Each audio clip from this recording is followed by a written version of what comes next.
Hello everyone, video number 2 from our adventures in Moab, Utah. Today is the amazing Top of the World Trail. This video can't fully capture the awesome and terrifying feeling. What was that? Being at the viewpoint, but hopefully I can prep you for the trip out there so you can also see something like this.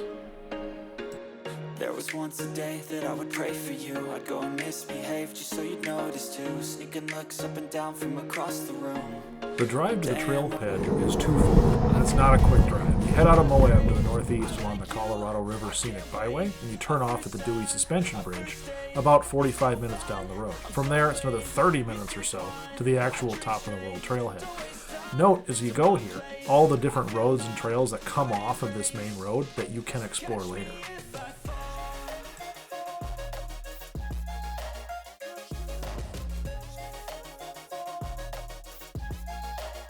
Heading down the Top of the World safari route, there's just some beautiful views to see. On this one here, it's a bit of a drop down, but the panoramic is gorgeous. Eventually, you twist and turn your way down the Top of the World safari route, down to the Rose Garden and Cottonwood trailheads, which are both also some really cool looking trails that we'll be back for. Little hop through the mud here. There was some snow up on the trail, so a little bit of moisture, but pop through the mud, and then we're going to turn here to the south, or right. Right ahead, you'll see the Top of the World trailhead sign. We're going to head off to the right here, and then we'll roll up to the trailhead to start our adventure on Top of the World. Right out of the gate, you run into what you should take as the Gatekeeper. While there is a bypass on the left, if you can't handle this first climb, you should really think again about continuing this trail. It just gets more of this and more of this from here.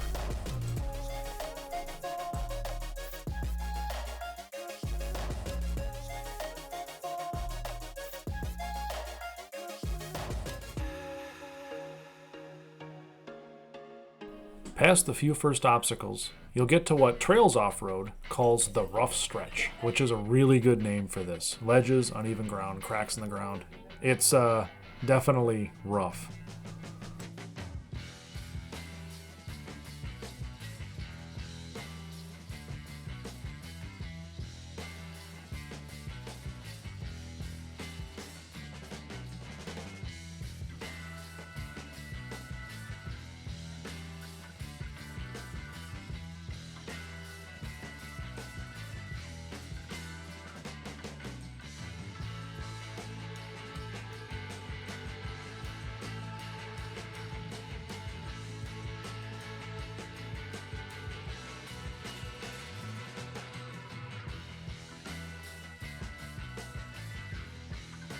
There are only a few must-do obstacles on Top of the World, and this one that we're coming to here is considered at one time to be the hardest one on the trail.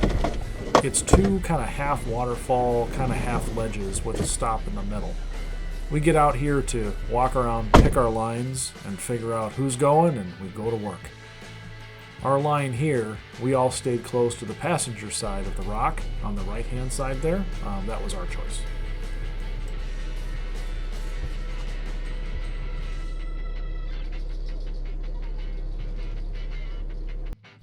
I was first up.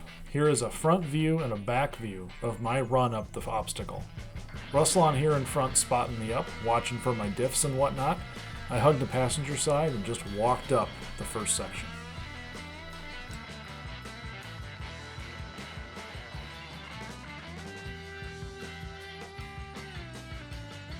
First part wasn't so bad. Second part I had to take another run at, but now move over to another view here. All right, Andy, let's do this. We're going to see if we don't die.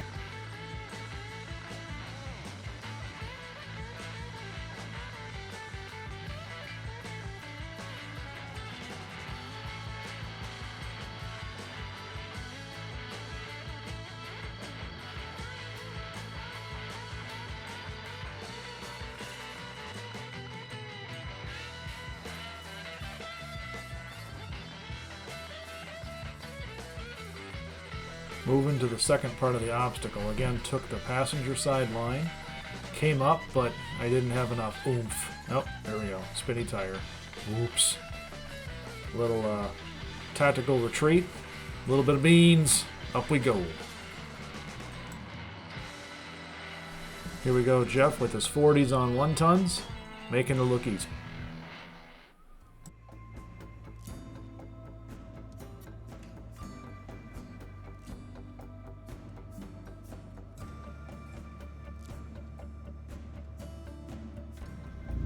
What are your feelings on the topic? I mean, really, you got dealer's choice going up. You can go right where you're at, you can come further, either way. You should be able to hit any line.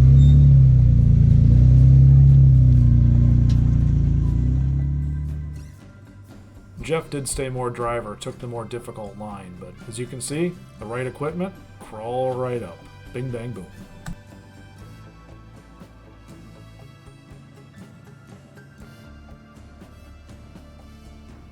And here we've got Philip, Ruslin's oldest son, behind the wheel, popping up the first obstacle here. No sweat. Taking the harder driver side line with 35s and open diffs, definitely a challenge. Ruslin and his boys, they took a lot of challenges on that week.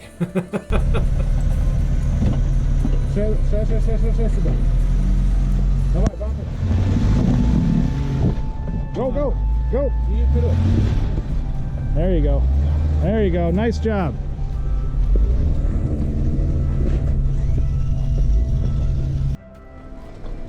There's probably 2 inches of snow up here on the top. So it's made it all nice and sloppy and muddy and stuff. Top of the World is an in and out Lollypop trail. So you have a single 2-lane or 2-way road going in, and then there becomes a circle or lollipop at the end. These ledges led up to the Lollipop, and there was a little more snow as we kept climbing elevation because you keep climbing on the entire trail to get to the viewpoint. So a little more water, a little more mud. We start the Lollipop here just in 1 minute.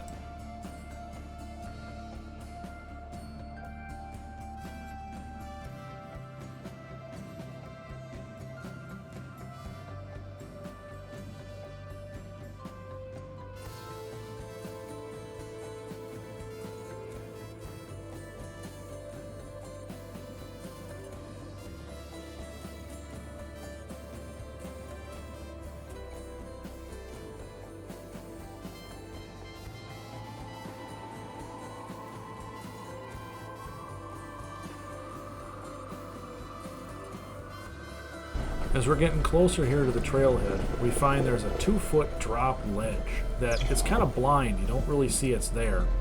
Thanks to Trails Off-Road's guide, we knew it was there, so we didn't drive off the edge of it. Here we are, taking the 2-foot drop. And clunk. Oh, bigger clunk. Clunk. Yeah, you'll do it.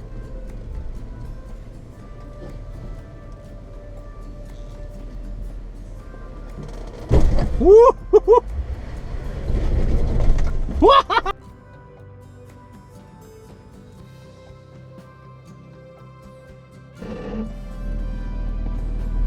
See, it doesn't look so bad until you get over it. See? There's that 2-foot ledge.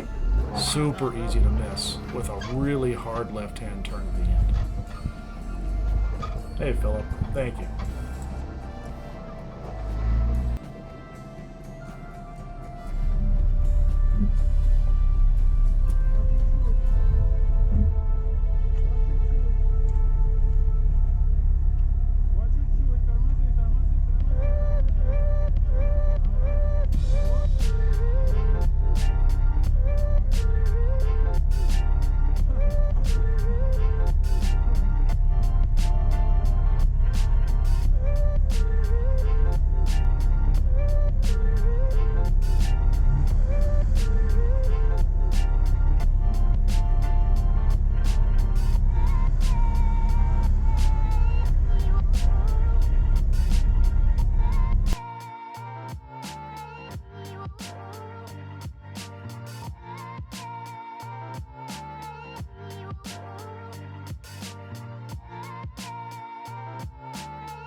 Driver about to drop.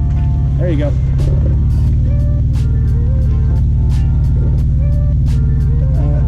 Passenger about to drop.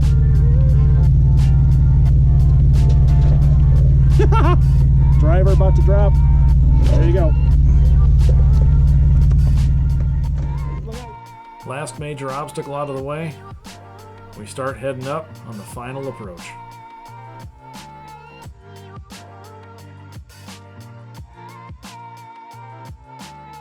All that's standing between us and the top of the world viewpoint is the last bit of rock garden. Slow, steady, pick your line. You make it through. Right between the trees up there is what we're trying to get to.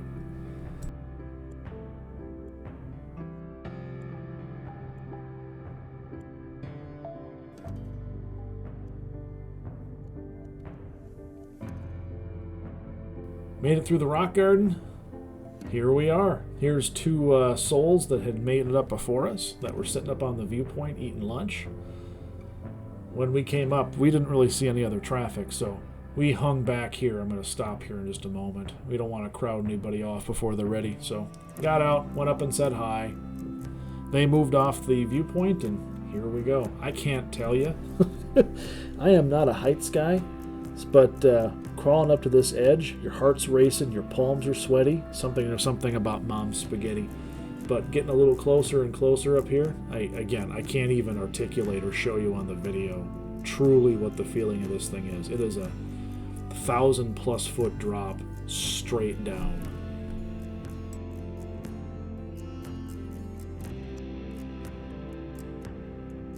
After some individual shots, we then pulled our rigs up together to get a group shot of all of us together at the edge. Again, the heights, not my friend. Getting up closer here, Josh is trying to do his best to help me get closer, but there's only so far I'm going to get to the edge. Yep, right about there. There's the shot. We're up here at the top. We made it all the way, I think it's about 7,000 feet without double checking my math, but right over a little ledge at the end, and you're looking straight down. The amount of vertigo you get. Tried to capture some of it with the drone. I just can't properly capture and show you guys. Hopefully this video just helps you understand what you got ahead of you to be able to get up and enjoy this viewpoint. It was a little windy. I was fighting the drone a little bit, or else I would have spun it out front. But these different shots show you all the different types of perspectives and the sheer drop that you have at the edge of this. It's almost unexplainable.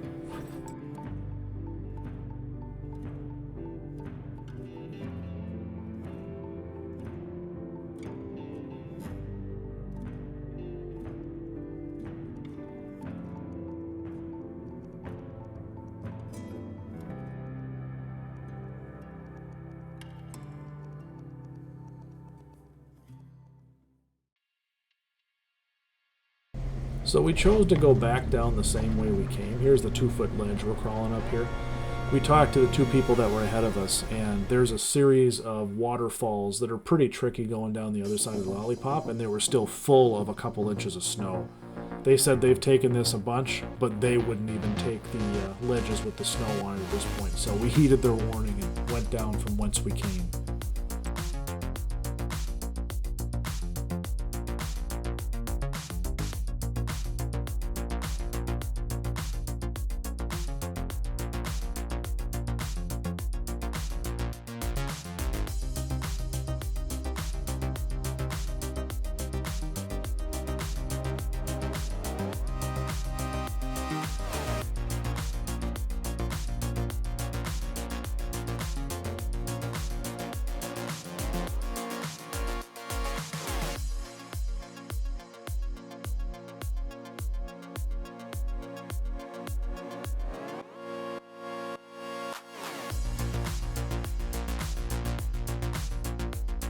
Hey!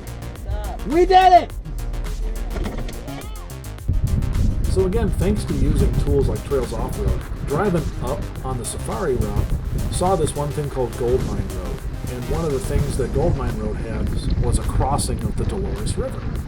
That's pretty cool. I'm not going to look a river crossing in the mouth. So off we go down Gold Mine Road. It went through some dry and not so dry creek bed. and turned our way down to get down to the river crossing.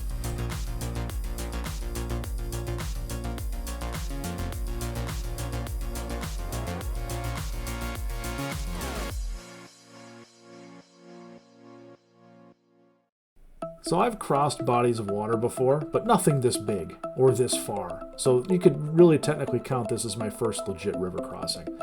Little nudging. As you can see, the water is completely murked out from the thaw. You can't see where the bottom is. All I see is a little rock sandbar off to the left. So figure the best bet to start. Let's hug to shore, look for the ripples in the water where the rocks are close to the surface, and hope to heck we don't drown.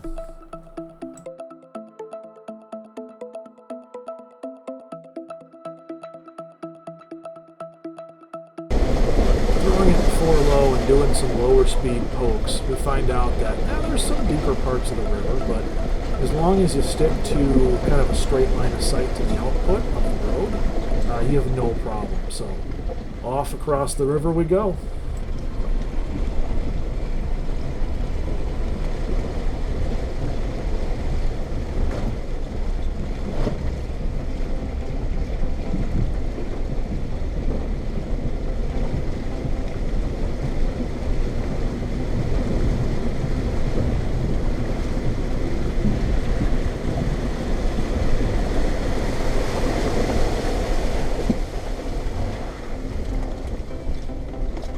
Technology drone nerd alert, found out how to put this thing in follow mode. So 3 of us went back across the river because we found a gate that was closed. Later in the day we actually found the other side of the road and then went through the gate and crossed through the river again. But again, just gorgeous. Had a little bit of fun. There goes rustling. Jeff right behind him.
Alright, as you can see, the shadows are getting longer. It's getting longer in the evening, and we figure we gotta head back to town. We still have an over-hour drive back at this point, so find a couple fun little climbs on Gold Mine Road and start our way back into town.